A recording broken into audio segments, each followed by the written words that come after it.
নজর রাখবো পরবর্তী সংবাদে।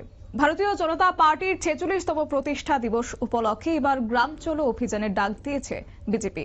অবশ্যই গ্রাম চলো অভিযানের অঙ্গ হিসেবে 10 এপ্রিল মোহনপুর বিধানসভায় রাঙাছড়া গ্রাম পঞ্চায়েতের অন্তর্গত মোহনপুর চা বাগান এলাকায় অর্থাৎ মোহনপুর মণ্ডলের 7 নম্বর বুথে মন্ত্রী রতনলাল নাথ চা শ্রমিক পরিবারগুলির বাড়িতে সফর করেন। পরিবারের সদস্যদের সঙ্গে কথা বলে সরকারি প্রকল্পে যেমন আবাস যোজনার ঘর, পানীয় জল, সামাজিক ভাতা এবং এই সকল সুবিধা তারা পাচ্ছে কিনা তা নিয়ে খোঁজ খবর নিয়েছেন এবং সে সঙ্গে তাদের মতামত শুনেছেন।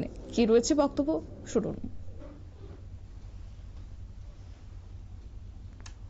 আমরা সোলার প্ল্যান্ট বসিয়েছি, এখানে কারো কাছ থেকে 1 পয়সা নেওয়া হবে না। সোলার প্ল্যান্টটা বসিয়েছে সরকার, আমাদের ট্রেডা একটা সংস্থা আছে বিদ্যুৎ দপ্তরের সেটা ট্রেডা এখানে বসিয়েছে। শুধু ট্রেডার এটা নয়, এই জলটা, এই যে জলের জিনিসটা, এটা কিন্তু ট্রেডার থেকে করানো হয়েছে। ওয়াটার ট্রিটমেন্ট প্ল্যান্ট, কিন্তু সোলার পরিচালিত ওয়াটার ট্রিটমেন্ট প্ল্যান্ট। এটা কিন্তু আমরা যে নর্মালি জলের বোতল বলি, এটাকে আসলে মিনারেল বলে, মিনারেল না, মিনারেল বা কঠিন। আমাদের যে জলের বোতল পাওয়া যায় এর থেকে পিওর ওয়াটার নিল এটা। আমাদের মোহনপুরে দেখবেন স্বামী বিবেকানন্দ কলেজে আছে। তো ওয়াটার ট্রিটমেন্ট প্ল্যান্ট 2টা বসিয়েছে আমরা, একটা রাস্তার ওই পাশে চা শ্রমিকদের জন্য, এখানে একটা বসিয়েছি। যদিও জলের লাইন আছে তবুও আমরা এটা বসিয়েছি। মোদাবাদা সরকার তাদেরকে সম্পূর্ণ ফ্রি ভাবে সব কিছু দিচ্ছে। ফ্রি।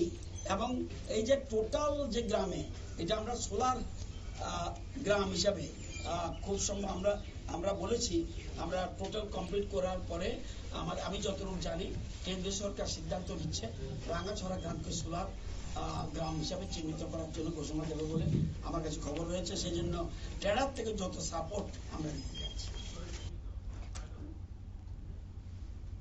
মন্ত্রী রতনলাল নাথের বক্তব্য আপনারা শুনলেন। তিনি পরিবারগুলির সদস্যদের বাড়িঘর স্বচ্ছ রাখার পরামর্শ দেন। তিনি জানান গোটা রাঙাছড়া গ্রাম পঞ্চায়েতকে সোলার তথা সৌর শক্তি চালিত বিদ্যুৎ ব্যবস্থা নিয়ে আসার জন্য তিনি গুরুত্ব দিয়েছেন। নিয়ে নিচ্ছি ছোট্ট একটি বিজ্ঞাপন বিরতির সঙ্গে থাকুন।